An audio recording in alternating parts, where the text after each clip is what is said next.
Halo bro, assalamualaikum warahmatullahi wabarakatuh. Kembali lagi dengan saya Davan Mulifa di Mulifa Channel.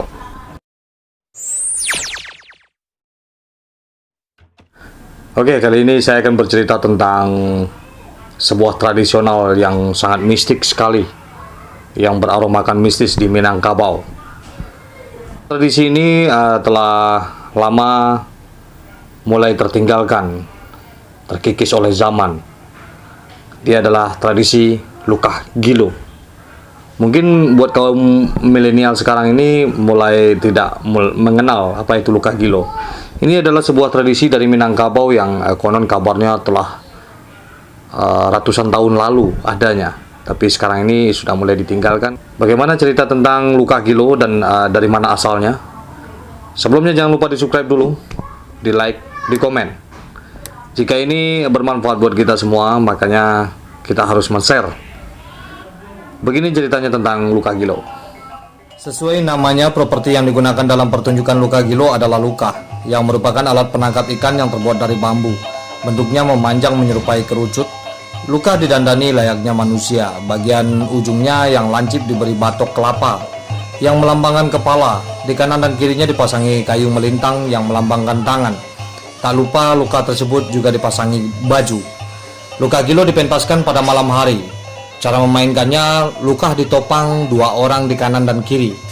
Di dekat mereka ada 4 orang yang mengibas-ngibaskan kain hitam ke lukah.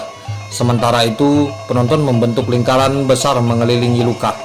Seorang yang bertindak sebagai pawang kemudian melantunkan syair dalam bahasa Minangkabau.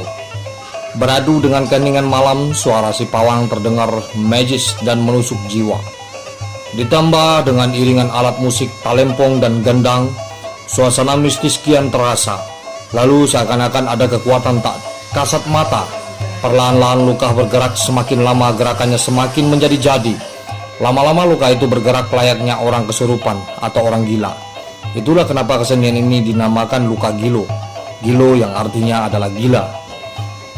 Kedua orang yang menopang lukah pun kewalahan. Bahkan saking hebatnya gerakan si lukah, kedua penopang itu sampai terluka tangannya hingga hampir terlempar ke tanah.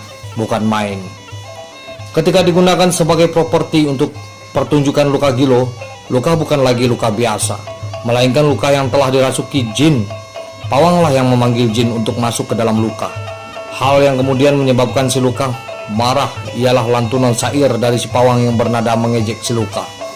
Jika diterjemahkan dalam bahasa Indonesia, ada potongan syair yang berbunyi mengata-ngatai bahwa lukah tidur di kandang ayam bersama tai ayam, bahwa baju yang dikenakan lukah adalah baju pinjaman, dan bahwa minyak rambut yang digunakan lukah adalah hasil meminta pada orang lain. Marah dikata-katai demikian, maka mengamuklah si lukah yang membuatnya bergerak liar layaknya orang gila. Lantas kalau sudah seperti itu, bagaimana cara menghentikannya? Hanya pawanglah yang tahu jawabannya, sebab hanya pawanglah yang bisa membuat lukah berhenti bergerak dan mengeluarkan jin yang ada di dalamnya. Meskipun penuh unsur mistis dan lumayan ngeri, kesenian ini tetap dinikmati banyak orang, tak terkecuali turis mancanegara. Para turis asing ini pun terkadang diminta untuk ambil bagian dalam pertunjukan Lukah Gilo dengan menjadi penopang si lukah. Konon kabarnya kesenian tari Lukah Gilo muncul saat Raja Aditya Warman menguasai Pulau Sumatera.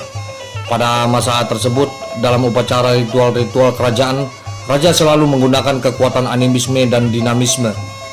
Pada perkembangannya, ritual itu menjadi sebuah kesenian rakyat yang menghibur dan disenangi.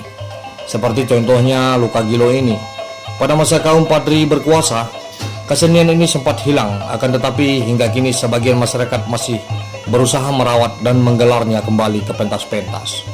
Dalam pertunjukannya, tari Lukagilo selalu dilengkapi dengan beberapa syarat, antara lain menghidangkan sesaji berupa makanan dan minuman, ramuan jeruk, kembang, darah ayam, dupa, dan sebagainya. Hal ini diperlukan oleh Kulipah untuk memanggil jin. Selama pertunjukannya, Lukagilo juga akan diiringi musik dan nyanyian tradisional Minang. Oke bro, nah itu dia. Jadi kesenian Lukagilo ini awalnya dari zaman Aditya Warman. Nah ini adalah sebuah kesenian yang zaman dulu bernuansa animisme dan dinamisme, jadi masih banyak bersangkutan dengan hal-hal mistik. Tapi untuk zaman sekarang ini oke juga lah buat menjadi sebuah pertunjukan atau hiburan bagi kita semua. Karena bule-bule di luar negeri pun masih mengenal tentang Lukagilo ini, walaupun sudah mulai terkikis oleh zaman. Mari kita selalu mempertahankan kebudayaan kita, tapi jangan sampai berbenturan dengan agama Islam. Kembangkan terus kebudayaan-kebudayaan yang sangat menarik bagi kita semua, bagi Minangkabau untuk ke seluruh dunia. Mari kita duniakan kesenian Minangkabau dan menyanyikan Minangkabau ke dunia. Oke, terima kasih. Seperti biasanya, jayalah Minangkabau, jayalah Indonesia, selalu di Mulifa Channel.